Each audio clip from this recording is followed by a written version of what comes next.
right-hand side one is basically it's a way. And then written by our teacher, the Shibata sensei. He's actually 89 years old this year. Living in border world.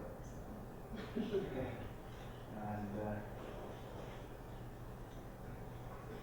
I will go next.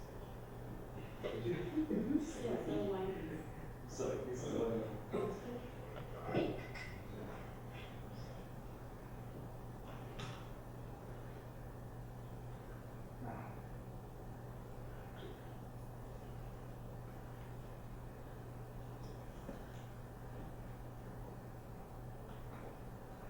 microphone is on.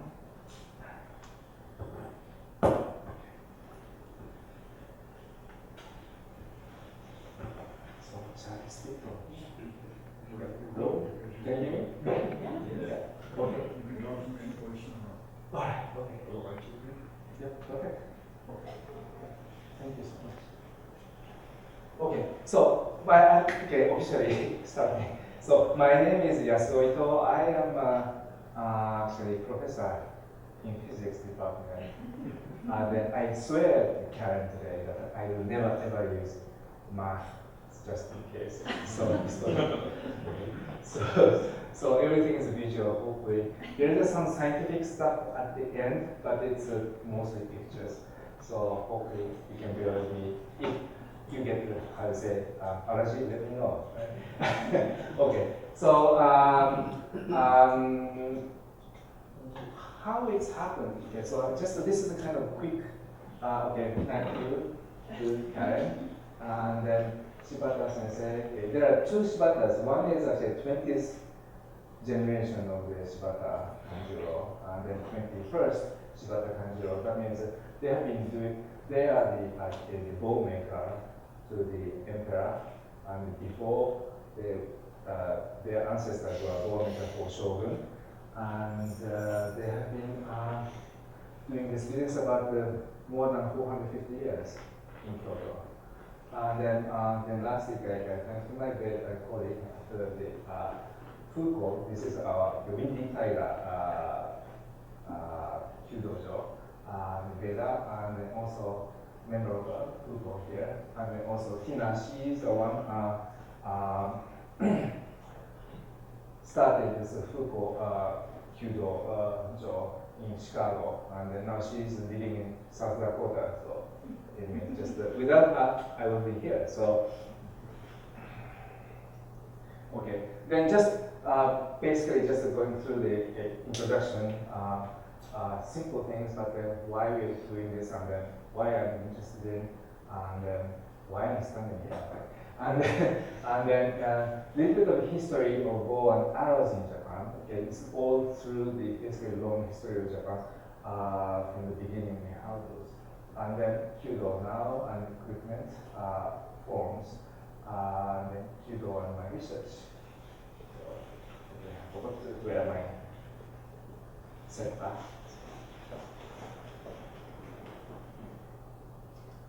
Okay, so introduction. According to Shibata sensei, Kyudo is actually, look at that, it's is actually standing meditation. That's how we perceive in modern days, rather than killing people or hunting, okay, at least in Japan. And then, well, this picture is actually taken, guess where? Anyone? I wish I could have done it like this. Yeah, it's a bit far away from here. No. No. No. No. Okay, so Vienna and Austria. Oh, you're kidding. They have telephone numbers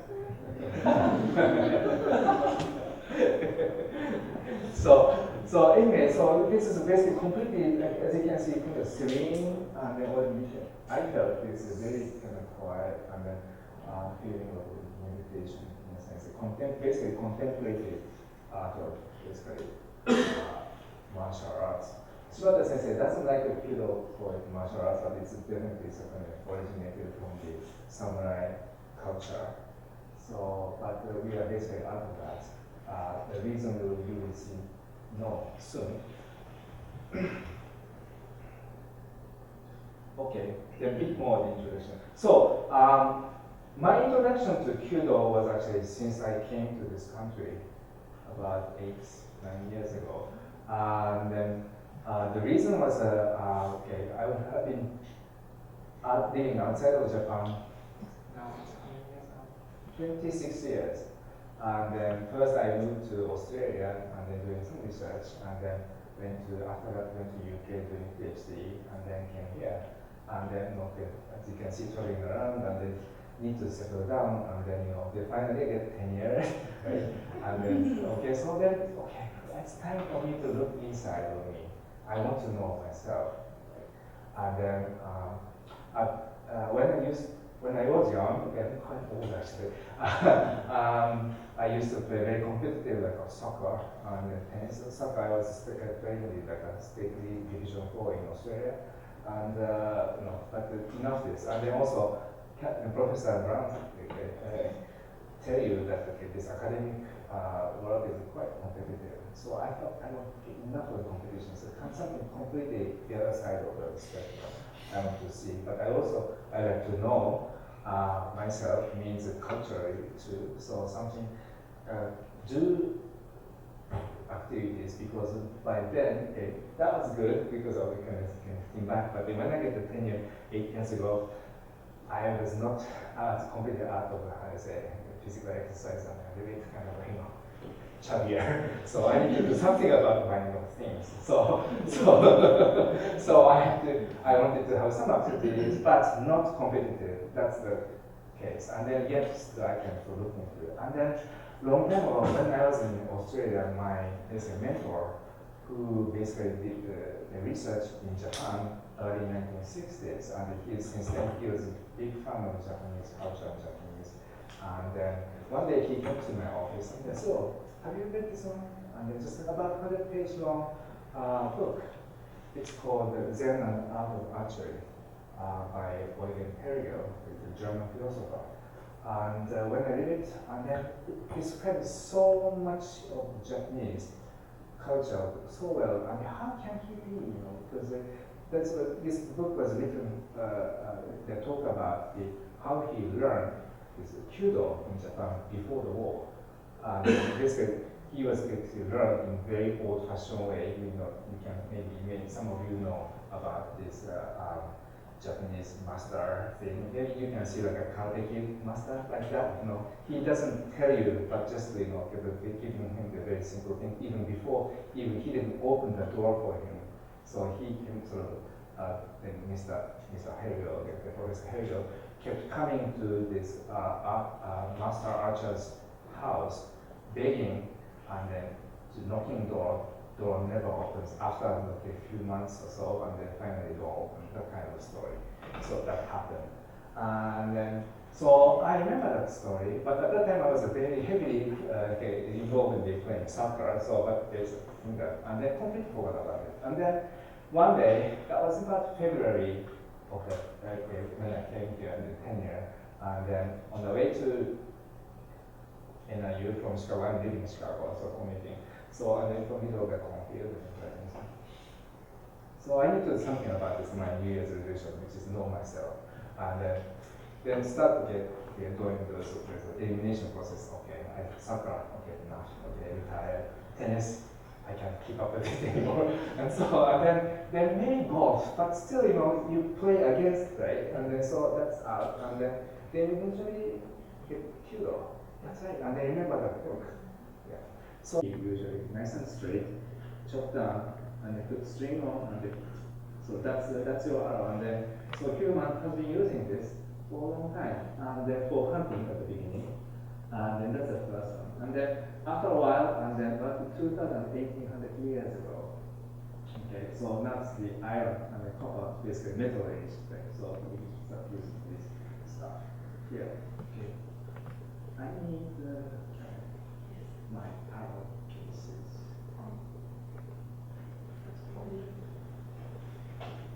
So then another few hundred years after that, okay, about 1,500 to 1,200 years ago, we have mostly iron arrowheads. And then this is the period when Japan, okay, so the emperor family is kind of getting stronger, and then basically they kind of expanding their sort of power over the Japanese islands. The reason I wanted to have this because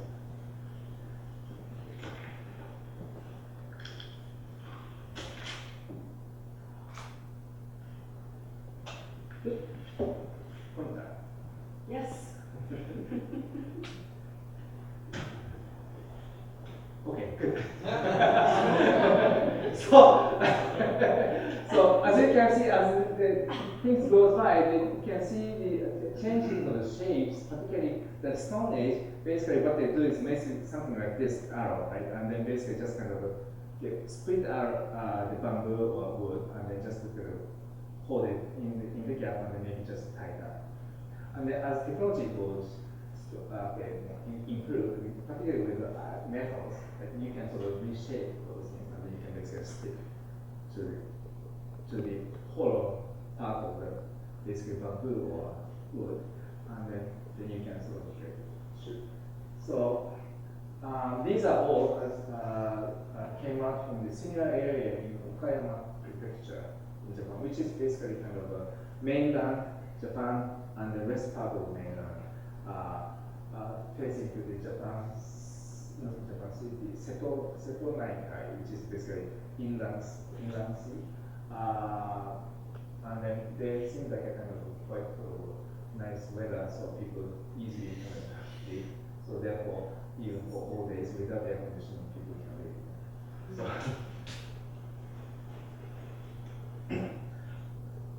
Okay, then here you go. When this we came here the Jomon period, the Yayoi period, and the Kofun period. Around the Kofun period, where supposedly there are some sort of differences in the basically description of the year of the Kofun period and this. But it's basically this is supposed to be a picture of the first emperor Jin. Okay, so currently the Japanese emperor is 100-something sort of generations supposedly lasting. Okay, there's some sort of becomes everywhere, but this. So this is the case, and then even this is coming from the picture from the mythology or Japanese early history, depicting the already story about this Jinmu Emperor Jinmu is using bow. Right? And then happened to be when he's kind of sort of getting power, and then some sort of wonderful sort of golden, kind of like not quite hawk, but kite. It landed upon his bow, Yumi, and then that's a good fortune. That's what it is. And then this Yumi, okay, I start saying Yumi, is made out of haru only. And then my teachers, Shibata Kanjuro, who's current generation, is still making Yumi in Kyoto. He's making those things. And particularly, he is involved in the major restoration or rebuild of the major shrine called Ise Shrine. You might heard some of you. Every 20 years, they rebuild. Okay, let's see. Here's a site. Current one. Okay. Current shrine is kind of standing, and then the next to it is completely empty. And then every 20 years, they will rebuild almost identical one with old-fashioned way to the new site, and then the old site was basically kind of destroyed. And then with that, also it contains lots of treasures, and then they also remake old treasures in the exactly old ancient ways. And then one of them is actually 57 of them is about this kind of bow. And then this Shibata family has been doing this as long as the record lasts, so last 1200 years. So they've been not back, right? So as long as their family history, which is 450 years. So anyway, so as we go, and then what I did was just kind of color change is because that's the period, late Heian period till the Edo period is the one samurai is basically real power, had a real power most of the time. And then after that, basically we opened the country and modernized. Then thank you to America because they knocked the door. That's why we opened the door. So literally true. And then so we're here. So and then you can see there's a one red line saying the gun arrived at Tanegashima. This is a little island at the southern tip of Japan, and the gun arrived. That's the point. There's some turning point in Japan. So okay. So Heian period. Okay, these two top pictures are same person, so-called Taira no Kiyomori, which is my ancestor, and then so they are the one first basically becoming more the samurai, because these people are actually this Taira no Kiyomori and also Genzami Yorimasa, those Heike and Genji. Right? There's a two big clan. They are actually descendants of the emperor. So the samurai is not the okay. Some people kind of misunderstood. Samurai is separate from emperor. It's not. It's their emperor. They have many children, right? So and then only one of them can basically inherit their. So rest of it becoming basically government officers and then go to others. And then some people need to protect others and so on. They become samurai. So that's what it is. So anyway, so as you can see, he is wearing a similar type of armor, and then after that, he became so powerful. He became actually nobleman, pretty much. So that's why he became like this. Now, and then on the other hand, this Genzan Yorimasa, he is very famous for his the strong archer, and then this is the how to say myths or reality. I'm not sure, but he is supposed to basically killing the mythological animal or monster called Nue, and by his bow. So that's what he's doing. This is this monster here. So it has got basically different features of different animals of strong power. You can see part of it is tiger, part of it is lions, and then some of them are. Some part is actually I think tail is snake or something like a gorgon. So and then so apparently this is one of the famous picture about it. And then also in terms of picture, these are so-called ukiyo-e, so maybe as for art student might be interesting. So then my family is destroyed by Genji. So yeah, it's a fate, right? So this is a famous one. It's called Yashima, the Battle of Yashima, which is basically outside this on the plane. I don't know the boats, and then this is Genji side, which is the strong archer called Natsuno Yoichi. He is basically asked by Heike side, can you sort of hit this target with the Japanese one there, like this, right? But with this kind of white with the red sort of dot there, and then both is basically up and down like this, right? So and then this picture is kind of how to say short, but actually in fact it's quite a long distance. And then can you do it? And then so basically if he misses, he has to do kill himself, right?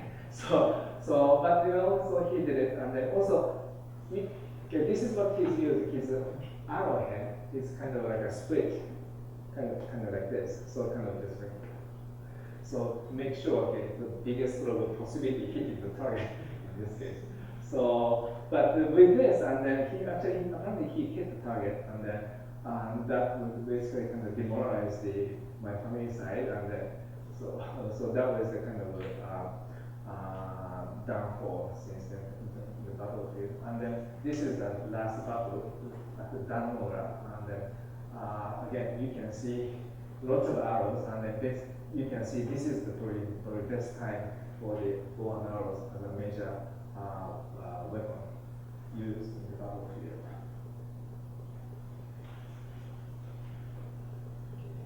So and then after this, okay, so Genji won, right? So Genji won, And then that's the end of the Heian period. And then the head of the Genji, the Minamoto no Yoritomo, opened the first shogunate in Kamakura.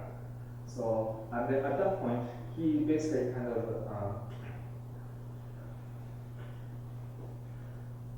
set the various rules and the standards for the ceremony and the archery training. And then these are the various kind of styles. You can see one of them. This is a very, very ceremonial, completely white clothes. And then also you kind of have there. And then also if you look at Yumi, the bow, it's quite ornamental. Similar to, not as like this, but it's more this we call ratan or to with a 7, 5, 3, so Shichigo-san, which is something kind of supposedly lucky numbers, and then used for some ceremonial. For example, when you get new baby or something, you shoot for a good luck. So since as you remember, the Jin emperor used his bow and so on, and then Yumi, after Kyudo, Yumi and Ya is in Japan regarded as some sacred sort of power. So it is very spiritual as well as weapons for hunting and battles. And then obviously, the second picture, this one is supposedly about 100 people there and they just basically shoot. So that's a quite obviously kind of a battle kind of situation, right? So basically because of kind of threatening the opponents coming at you, just 100 arrows going at you. So this is basically the military training, but it's kind of very, very stylized as you can see. And then those clothes are the period clothes of those days. It's about 800 years ago. And then this is much more on the, how do you say, standard day-to-day practice. And again, this is much more on the ceremonies. As you can see, there's a pile of sake. Right? So the sake is another sacred drink, so we are quite encouraged to drink.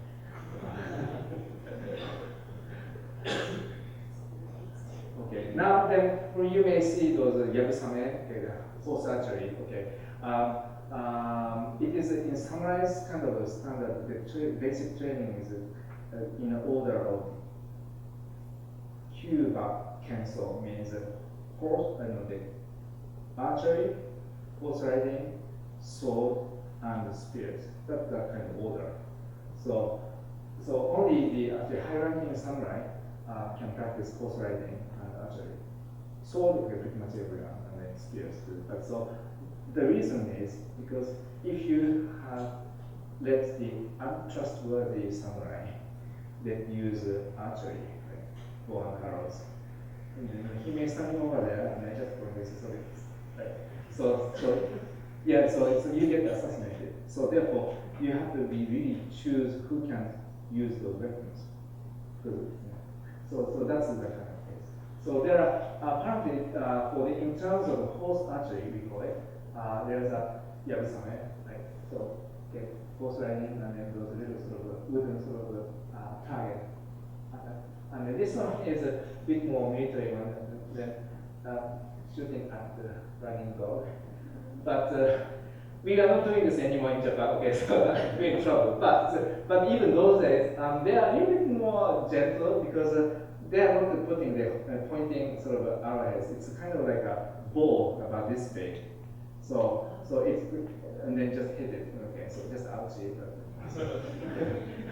So and then the other one is this is a kasagake, means basically some of the Japanese kind of hat, which is kind of like a flat hat like this, we call kasa, and then just kind of hanging there, and then so basically you can do horse riding and then just go. So that's what you do. And then we do still those things, I mean, except for the dog chasing stuff is here. Okay. So there are mainly two major schools in Japan. One is the Takeda school, one is the Ogasawa school. Ogasawa school is probably well known because they're not only doing this yabusame, but also they're teaching you how to sit and the manners and the this and the other stuff. because based on this the Kamakura period or the rules set by them, they keep it. And then this one is the Takeda Ryu. They are also similar period. Again, both of the families or basically worked for this the first shogun, and then in this case you can see the American flag there because you might be recognized this second person there. Yeah, George. Yeah. So yeah, but it's it's quite honorable and the, Dad side. yeah. So he respected. Okay. So that's very important. So and I did some training on the wooden horse. It's because the reality is they really galloping full speed. Yeah, they really, and then just you can feel those energy very force. And then there are 3 targets like this, 1, 2, 3, and then just there's one after the other. So you have to basically prepare shooting every 15 seconds or something. So and then you cannot hang on to the horse, right? So you have to use both hands to shoot arrows. So not only you'll be able to shooting arrows, but you have to really get very good sort of control of the horse. So there are one of the member of this Takeda school near in Chicago, but she is having trouble to find the right horse to do this. So because usually who doesn't shoot arrows on top of the horse in nowadays. So okay. Then after the Kamakura period, it's now that this first shogunate, Kamakura shogunate was collapsed. Okay, there is a lot of other political movement. And then after that, therefore, Ashikaga shogunate started, and then this is about time many of the Kyudo school, the archery school established. Probably after encouraged by this, the Ogasawara style, and then they are much more ceremonial. This is entering a little bit more the war period soon. So they are based on this so-called Heki school established, which is my teacher's lineage. And there are 6 branches in Heki school, and then my teacher's like a sort of Chikurin style, which is actually, believe it or not, it's defined by the Buddhist monk. So and also this is a kind of period also then not yet. There's a lot of the newer Buddhist sect is established, Kamakura period, this period. And then also the tea ceremony and the other stuff is kind of flourishing. So that's when the whole cross-culturing of martial arts, the Kyudo, and then also everything with those Buddhist Zen, and also Shintoism too. Of course, that's our ancestral religion or belief or something like that. So then we enter in so-called Sengoku period, which is basically a civil war period. This is when you see lots of samurai movies, like they cross us movies, right? Round and kind of stuff. That's in there. And then this is when the first Kanjo Shibata says basically the family business founder. Okay, so who actually came from Tanegashima? I told you at the beginning, this is where the little island of Grand Bandit. Actually, he came from that, and then he moved to the Kagoshima, which is basically main island part of the Kyushu, the southern island, and then as a basic Kyudo, the archery instructor, as well as making bows. Okay, so but as you can see, he's from little island and then went to the big island. So he is basically outsider to that particular clan. So therefore, he's basically, promotion was not quite as fast as he expected, according to my teacher. So he moved to Kyoto. But at the same time, also, as you can see, the gun, right? So what's happening in gun? So in Japan, is it anyone know? Yeah, it's 1543, the Portuguese brought in. Yeah. So at that time also we are in the war period, right? And apparently almost immediately those big samurai generals use gun as a war in organized way too. So I think those days still Western countries, okay, gun was used as for hunting mostly, right?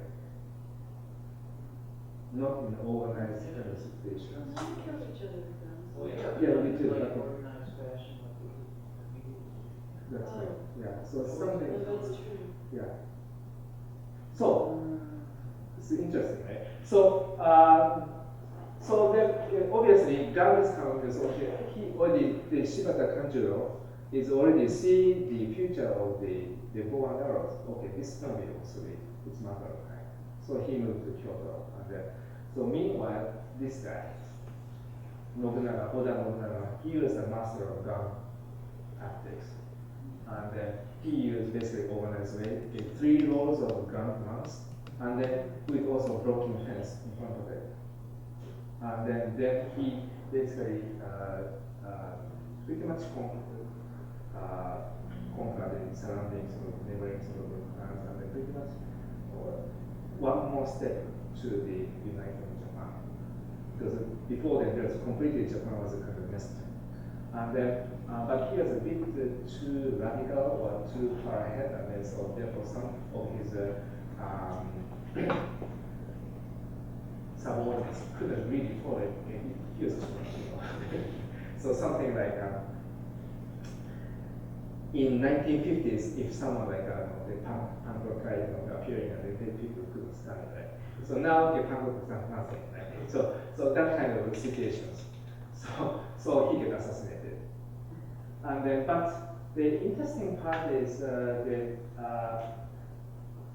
last weapon he used was actually bow, Yumi, made by Shibata, who actually get out of into the island because of gun, right? Pretty much. So it's kind of like there's a kind of karma there. So then. As the time goes by, after he gets assassinated, and then the Toyotomi Hideyoshi, he basically completely sort of unified Japan. But he is coming from farmers, and so he's not quite so educated well, so he couldn't sort of carry on his dynasty to the next generation. So then Tokugawa came. Okay, this is the third shogunate. Okay, this is the who lasted for 260 years, right? And then completely unified. And then this is a period with all of the stuff is kind of refined in Japan. And then, so as Kyudo, actually too, of course, at the early stage of the Tokugawa shogunate period, of course, the archery is part of the, how I say, still as a use of weapon, but more and more so becoming the status, the practice of the status symbols and the spiritual of the samurai spirit. So that's how the archery evolved. At that point, still we don't say Kyudo, but we call Kyujutsu, means archery technique, but it's a pretty much strong sort of mind there. And then around here, basically the Zen came in strong. So Hideyoshi is the one who really support the tea ceremonies. After that, no dance. There's some of the very spiritual sort of dance based originally coming from the farmers' dance, but then kind of refined in the absolute style as wearing those masks in my hair and then moving extremely slowly, something like this, right? And then kind of they sing in very strange voice, kind of stuff. But so this is the kind of merger of the Zen culture and the whole Japanese culture. So and then after this, so the country becoming very peaceful. Of course, there are still kind of military regime, but it's much more peaceful than before. Before, people didn't expect to live up to 30 years old. Now they can live up to 40, 50 or something. So much more peaceful. Therefore, people have more time to define what they're doing. You know, arts, crafting, eating, clothes, so.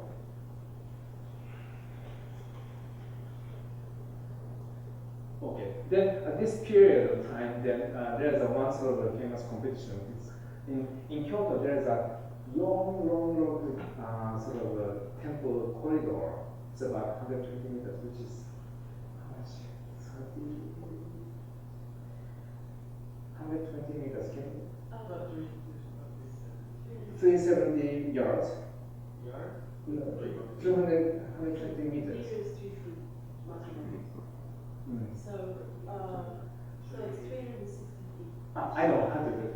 You know the baseball diamond, and then from second base to the home base, the 4 times length longer than this. Oh, that's Yeah, good. because that's the 28 meters of length we practice. So in Chicago we are practicing a baseball field. So from second base to home base. So and then in this case it's a temple, it's a corridor, so there's a roof, but 5 meter high, so that is 8,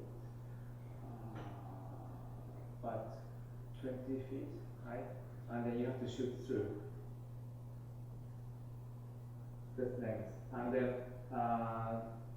the stake is basically within 24 hours how many shots you can shoot through. Okay, so it's what now you know why Japanese is so how I say eager to those how I say the extreme competition, you know, those crazy competitions. They were doing it already, and then this is the record. 1662, yeah, 1662. This, yeah, Kanzaemon, Hoshino Kanzaemon, he shot through this place 8,000 shots out of 10,242. And then, of course, he stopped it with the round number, but someone, okay, I'm better than that, right? So this Wasa Daihachiro came with, okay, but a few years later, 20 years later, 8,133 shots through. And someone calculated what kind of strength of the bow you need for 120 meters, basically pretty much straight. It's about 100 pounds. Yeah. My bow, this is a 55-pound bow, and then 25 kilograms. And then they're using twice as thick as this. I saw this original in this temple, and then it's pretty much, you know, it's just a thick, I say, bow, you know. So you don't need to shoot arrows. You just hit it, you know. Hit someone, then you can. So and then they keep doing, and if you quickly calculate, okay, just they've done it within 24 hours.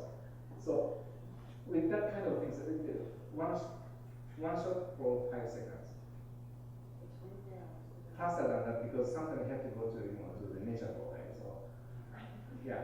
So but they did it, and then this is a really big kind of like Olympic games those days, because each clan means basically in Japan those days, like the United States, each state has to be much more independent, and then they are proud of it, right? So and particularly some of the clans are governed by shoguns, sons, and the nephews, and so on. Each one of them sometimes they are kind of rivalries, and then apparently it happened, and then so this whole basic government put humongous money to it, and then they train from the kids, and then do this, and then if they fail, they have to do. Right? So yeah, so it's a really, but if they got honor, and then you can like your life will be kind of honor until your life finish and everything. So and lots of I say treasures and lots of rice those days. So that's how they pay the money. So but the important part for us is because of this basically amazing sort of technology and the practice, right? So that basically kind of raised the degree of the quality of the practice of Kyudo equipment. Pretty much what we have now is developed those days.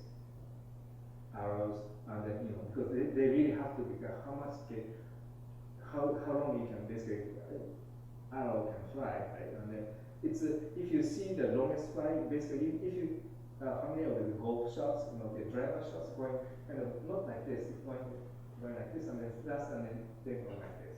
So basically, they created arrow and the bow does this, and the Shibata family basically known to be very heavy with this. And then our sensei, our teacher, is always practicing this kind of things.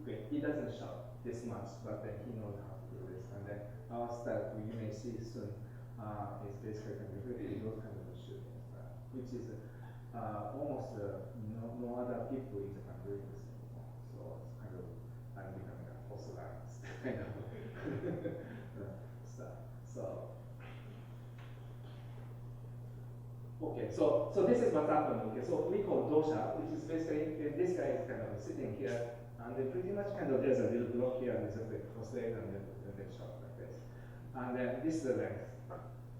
Yeah, and then basically whole army of the bow maker, arrow makers, and so on is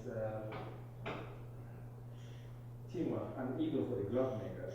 And if the string breaks, because it's such a strong bow, so the string breaks every time, right? But then it's like it has F1 Grand Prix, you know, it's something wrong, and it's just go like in cockpit, and it just whole team coming to the go, right?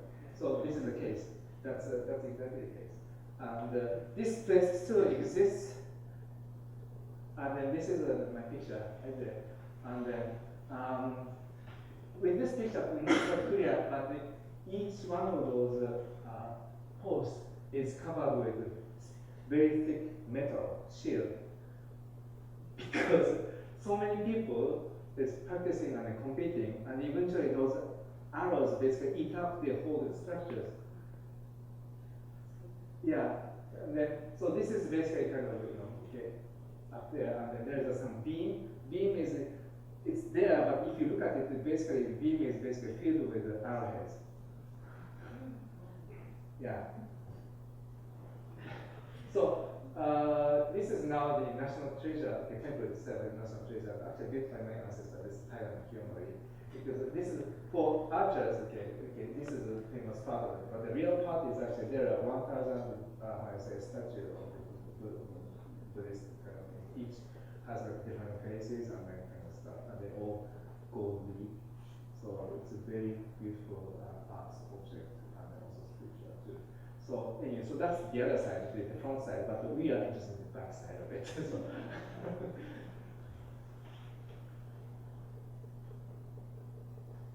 okay, then lineage. Okay, so Shibata Kanjuro, okay, this is art school, is coming around with about 1543, no, sorry, from 1534, and then so their family was heavily involved in Sanju Sangendo, Dosha, the one we saw, and then they are the head of the bow making guild. Pretty much from the beginning, as you know, this Nobunaga was really liked his bow. That means their bow, so that means really high quality. Right? So therefore, they have very powerful family since then in Kyoto. And then after that, they got so-called the Unimaker for the shogun. And then after that, after the Meiji Restoration, the Emperor's bow maker. So this is the 19th Kanjuro. I have his bow. He was lived up to 1959, and then my teacher was his son, and then now my teacher's son is basically taking care of the uni making in Japan, and then these are made by this current generation, 21st Shibata. Okay, so this is my sensei. So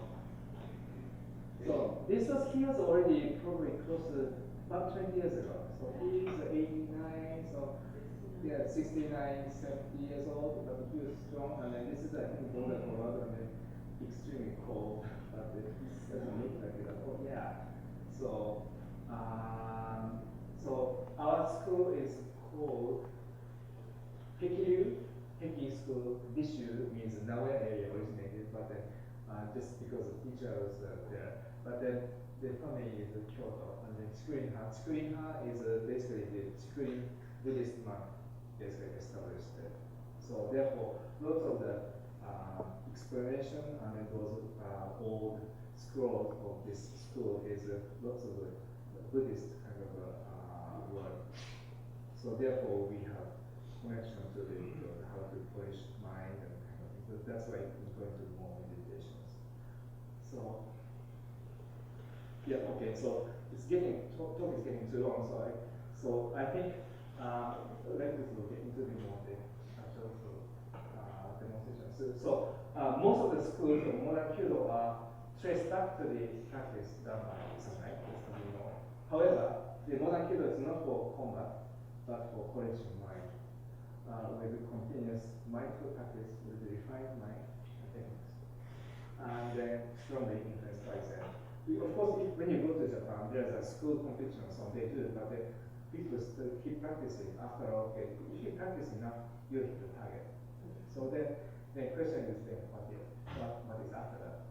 Some people quit, some people lasting. Then those people lasting, practicing, is finding something interesting about this kind of stuff.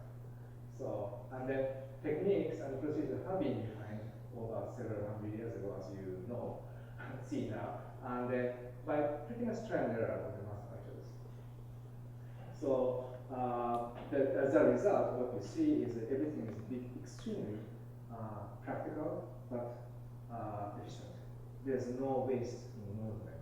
So, and then probably that's what the people curious or attracted to Japanese culture. I mean, this is the only part of the Japanese culture expressed, but in many other cultures, the lasted long is basically going to very single sort of steps. Basically, trial and many craftsmen try, right? And then eventually only good things remains, right? So everything refined. So if you see like a tea ceremony or flower arrangement, okay. People are not only interested in just the taste of tea or how beautiful flower is, you know, good. It's this whole action of the preparing is part of the things, right? So, and then when you see, very little sort of, how I say, fluctuations of movement, and that's what we can feel something different from the ordinary sort of life, right? So that's what I think would do. Somewhere the functional beauty there is that kind of thing. So I think there are many Western sort of art forms also share those things too, because many sort of masters can refine like Da Vinci or something. I'm sorry, I'm kind of old-fashioned, but I like also modern art too. But you know, something really putting people mind to it, and then with the heart, right? And then those artists can really try and they don't show us those, how I say, failure part. But then after he thinks this is it, something telling us. I think that's I think the connection, common sort of feeling to it. So the equipment, as you can see, you will see we have a simple bow and a string, arrow, and then we have a glove because it's very strong. If you could put it, this is not that easy, but yeah. So right. So then we need some target to stopping arrows. And but this is our sensei said this is actually a mirror of me because this guy doesn't move, right? He doesn't say trying to provoke me anything, right? Just sitting there, nothing, and then no matter what I do, that's there, right? So then I shoot, and then I miss the target, and then the arrow goes something like maybe like that, or like that, like this, and then everything actually is me, right? So it's basically reflecting me, this picture right here. So this is a mirror, and then at the beginning, of course, the original, the sizes of the arrows are a bit different. Okay, these are the gloves I'm talking about. I'm going to use this glove soon, and then these are feathers. And then again, this is the arrow case made out of the cherry bark. So we do even just a case. Okay, this is sorry. This is expensive, so I have a cheaper one, but we do pay attention to something because how I say accessory stuff. Right? So this is kind of like the Japanese madness was. So you can, some people really start collecting these things, and then also you can see this is a disco. And then if you see the side of it, maybe you can see from here. So these are some patterns, right? And then there are some of them, those patterns much finer, and they're almost like a tiger's skin. And then, so we do pay attention to those things as well. And then we want to have as natural as possible. So that's another thing. My teacher said, okay, if we want to have everything made out of natural material, that's where we connect to nature, and then we can see the environment. Because if it's natural material, that means it will be sensitive to the climate, surroundings, like day, night, seasons, and then we can feel through this. There are synthetic material for arrows, they are accurate and then they will never break. But when you see, you feel kind of dead, you cannot communicate well. So that's what told us. And then Karen must have also had those things. Yes.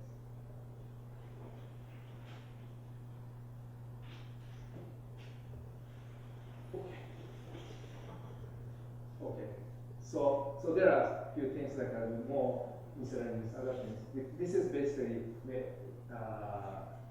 mesh around it. What it does is basically keeping this brand new through the string. Because in case of broken, and then I have it here. And then this little thing is not for whiskey. It's for little. There is a containing powder which is basically dried pine resin.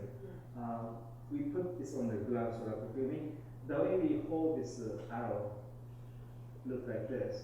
So this part is enormous kind of pressure going through. But basically, this little powder is basically stopping the slipping unnecessary. Because if it's slipping, we cannot hold it. So, and then this whole thing is also the another sort of container for this powder. So that one is, I think, Japanese fountain here. Okay, then about target. So originator of the target is this. You see, each different sizes. Here you go. Oh. Yeah. So that's why this picture. It's right? Yeah. And this can be hard. And then this one is my eye socket. Oh gosh. Yeah. We don't do this, so don't worry. But it's so that's how the origin. So that's really coming from the military training, right? So because in all the situations, and then make sure we survive. Because if we miss, this is basically in a sense of killing, but then in battlefield, basically we are protecting ourselves. If you don't do that, then you become a target, right? So that's also good. So, but okay. So that's the origin. And then here, so there are different sizes, and this is Shibato Sensei, and then it's done, okay. And then you can see the size of it. And then this is a Peter Nogami. People hit it this summer, so he was nice. On that day, we have fun day, and we have a different size of the target, and then depending on who hit each target, and then they got different prices. So, yeah, so that was fun. It's very hard to hit this thing. Okay, mind you, okay, so this little target sitting here, right? And then actually you are shooting from the end of the auditorium. So that's the distance, I guess. But Shibato Sensei said hitting target is good, but not hitting target is also good. So it doesn't matter, he said. It's after all, remember, the practice is for this. So here, Okay, so this is how the basics.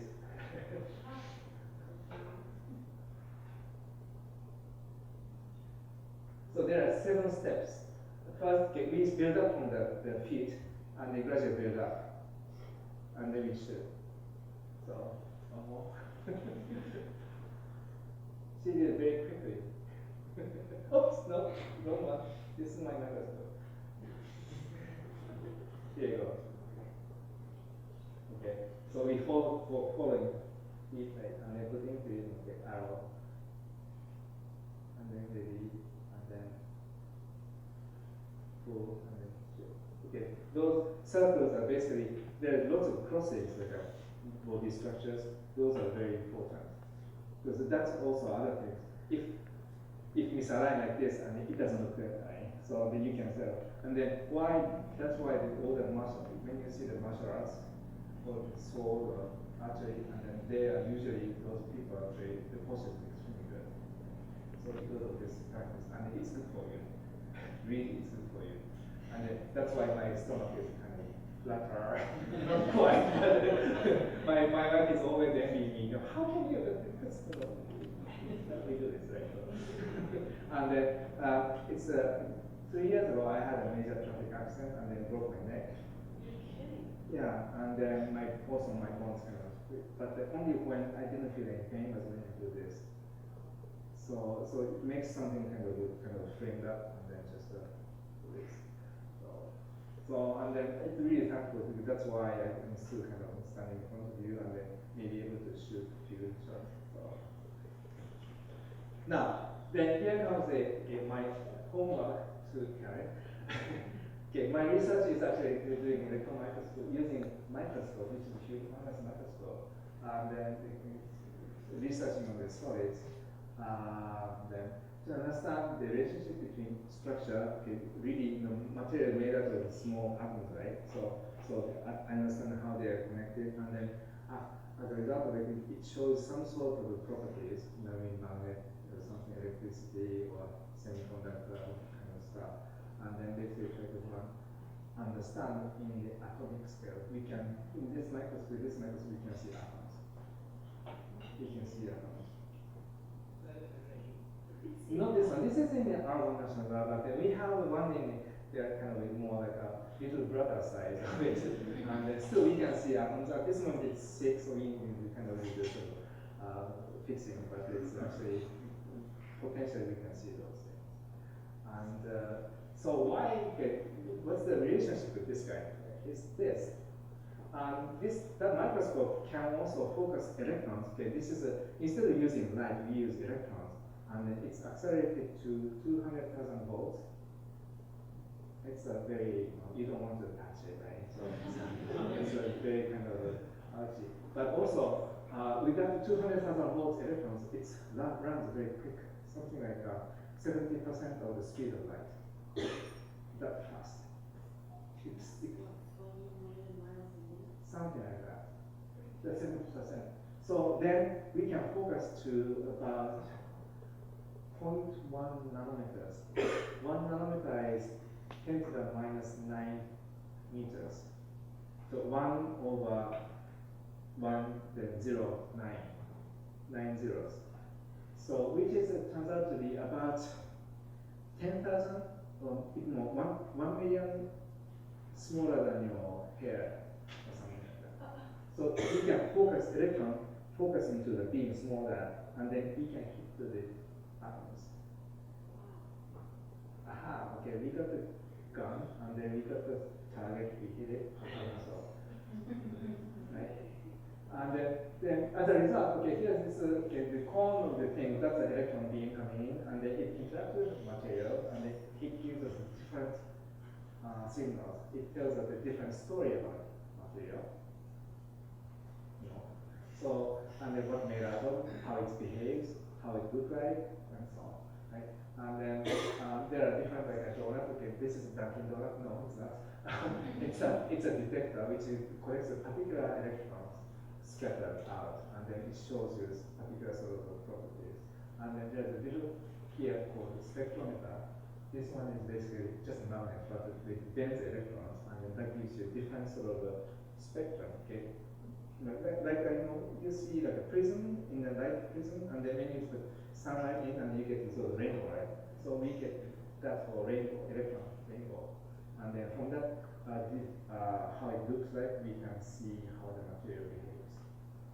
So, okay, so that's too much. So, and then this is the actual side.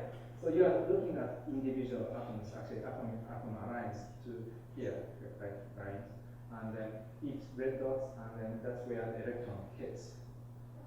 We can place electrons, right? So, and then each one of them has got different curves. Can you see some differences? Each, so that means some of the electron atoms here, some of the atoms there, and going back. Each one is in structure different location of the material, and it shows different properties. So we can say that directly. And in order to do this, I wanted to lower this noise, for example, right? Because if these little things is a noise, so if we calm down the noise, we can see better. Right? And this picture is a bit noisy too, right? So we want to see calm down this noise down. And then that's what Kyudo made. Kyudo is basically what we do here is practicing and then clean up our mind. And then I'm not just saying Buddhism, but then in Buddhism world, that we have 108 desires and egos. So what Kyudo does, okay, the Japanese art has is basically all egos. Even something hitting target, great, yeah. This happiness is, if it's excessive, it's becoming, and it comes to you, right? Because next time, okay, I want to hit more next one, right? Okay, that is an obsession. That actually usually it's negative effect to you. It's better to forget what happened and then to reconcentrate, and then you hit target. So by doing this practice, basically we can control our noise inside us. Like this one, remove the noises, and then we can get better results. And then yet let's get a nice result, okay, down, observe, accept, acknowledge, and move on to the things. So that's my connection. So it's physics, of course, this is an ideal physics too, right? Because all you will see, you can do this, and then you can see that my energy is built up and then pow, right? So then you can see the whole energy into the arrow, and you will see this. So, but not only this gives us something to the inside of me, and hopefully better life, I guess. So, okay, I already told this. So, okay, so one thing, okay. So I shoot very fast electrons, and then that's good. And the speed of the electrons is about 7% of the speed of light. And then target is very small, signal is very weak. So everything has to be stabilized. Various noises and fluctuations to be minimized. So once it is set, electrons just go. Right? And then some hit the target and some don't, but they accept the consequences. Okay, that's the results, right? Sometimes when you do research, you get results you wanted. Sometimes you get results you don't want it, but then, hey, I don't want this, and they cannot discard. It's not the way to. We have to accept the nature. Right? So now, okay, this sounds familiar because Shibata Sensei used to say, hitting target is good, but not hitting target is also good, as long as you show with a good mark. Okay, so be honest, right? And then Kyudo is a standing meditation. Okay, use this. And then by doing Kyudo, we polish our mind by removing egos and attachments. Then which is nice. And the good shot, bad shot, fair shot, always shot, and then which mirrors your mind, our mind. Right? Whatever happens inside us, here.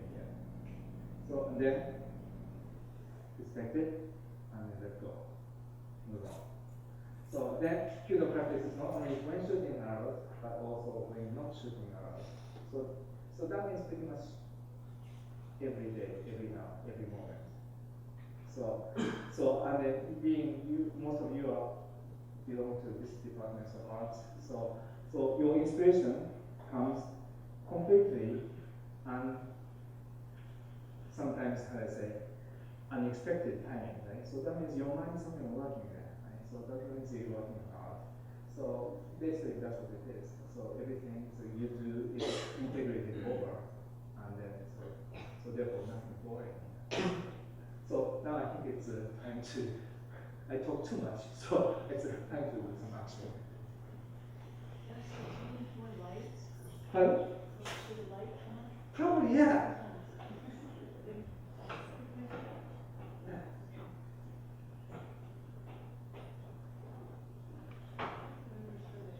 Now,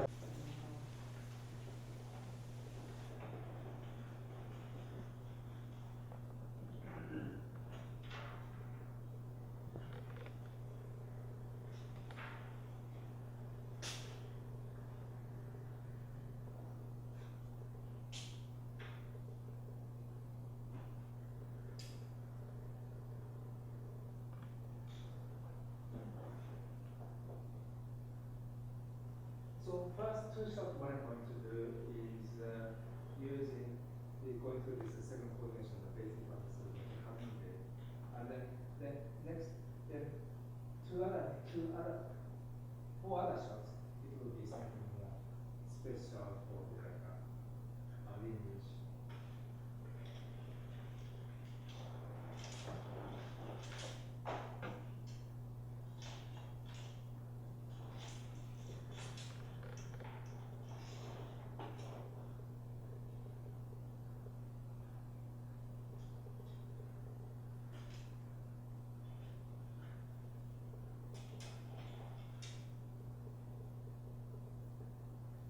Since it's a short distance, I don't need to stabilize it. But it's if it is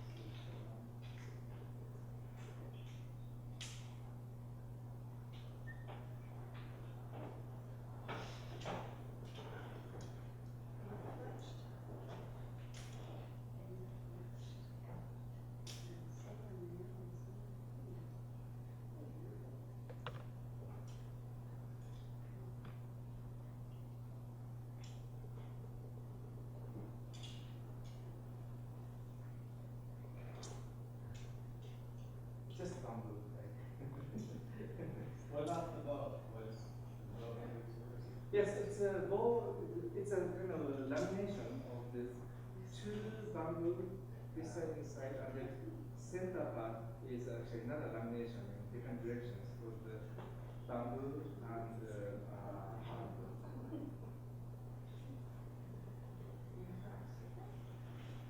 I have my. It's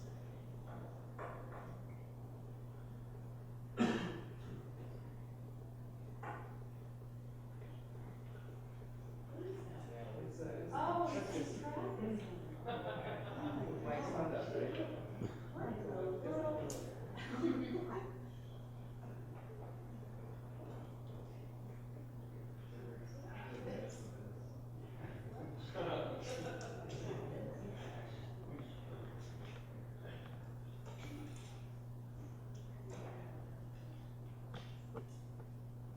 How are the bows pressed? Are they steamed, or how do you get the form of the bow? Okay, that's the slide I missed. That it's actually using the bamboo wedges, about 120 of those. And then what to do is originally this everything straight, and then put together with the rope, and then they put wedges, and then the shape is already in the bone makers here.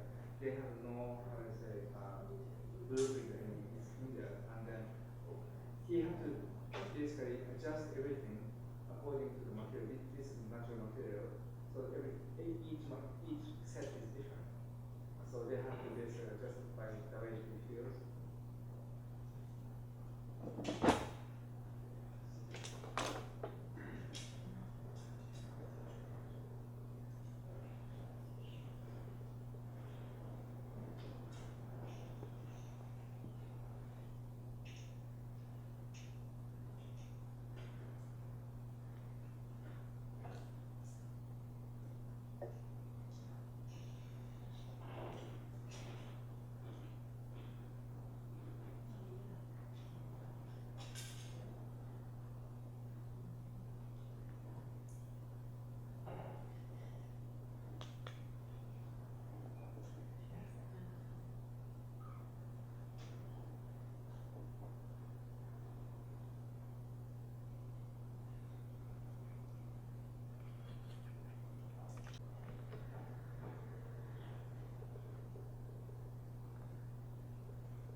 this is the self-coordinations. So I started from just look at the target. Supposedly, according to this old scroll, as if there's some in the dark, maybe you get some Buddhist people call things. Okay. Careful. And then after that, you will see like a spider. It kind of gently, yes, string coming out, through lines.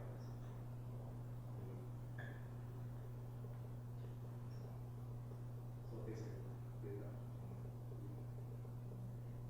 ways that's our water foundations.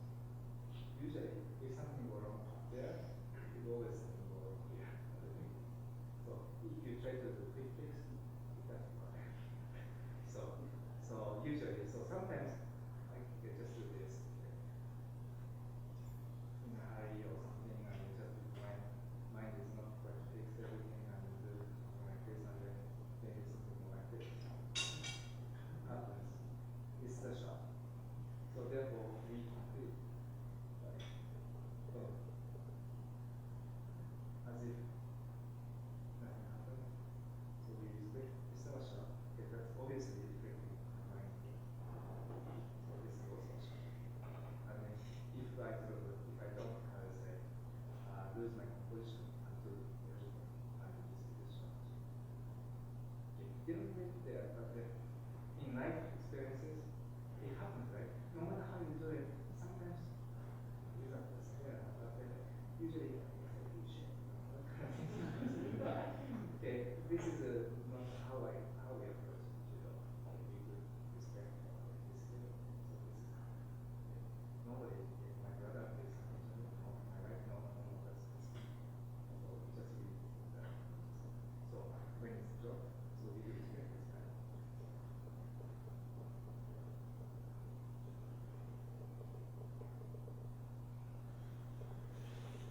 Try not to have unnecessary. So now next one is the reason I have to take this one is because we see it's yeah, so I display one of the okay kimono ones. Also it's get hot after shooting about 8,000 shots, you know. so you have a depression going on.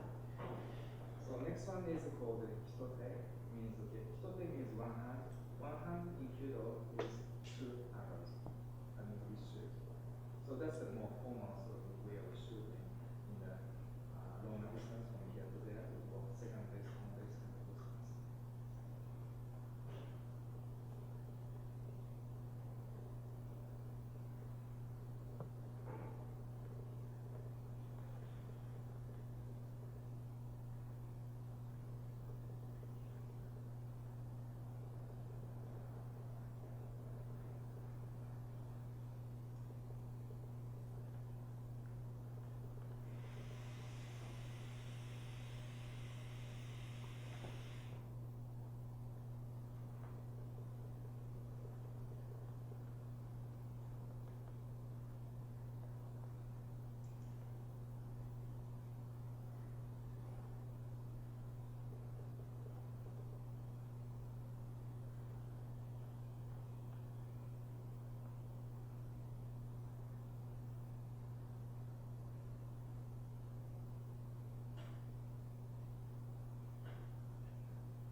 so this is Hitoke, and each movement is pretty much prescribed after all hundreds of years of trial and error, and basically fine. And then what it does is basically each movement is helping you to align your body, arms, shoulders to the target. That's what it is. But so if you kind of floppy hand, and that basically, confusing your body where to go. So then, as a result, some I say unnecessary force into the arrows or unit. So then you might lose your arrow might be fall or missing or arrow doesn't quite straight. Because everything's happened at once. But if you do take this picture in extremely fast camera, then actually arrow is actually very soft. It's not. It's kind of like a snake flies kind of. Yeah. So that kind of basically waving going on. So it's important because then you have to have a nice arrow to strengthen your bow, right? Because otherwise you get very maybe actually fracture or arrows. Now, the last two shots using Kyudo, and which is telling us that our lineage is coming from samurai style.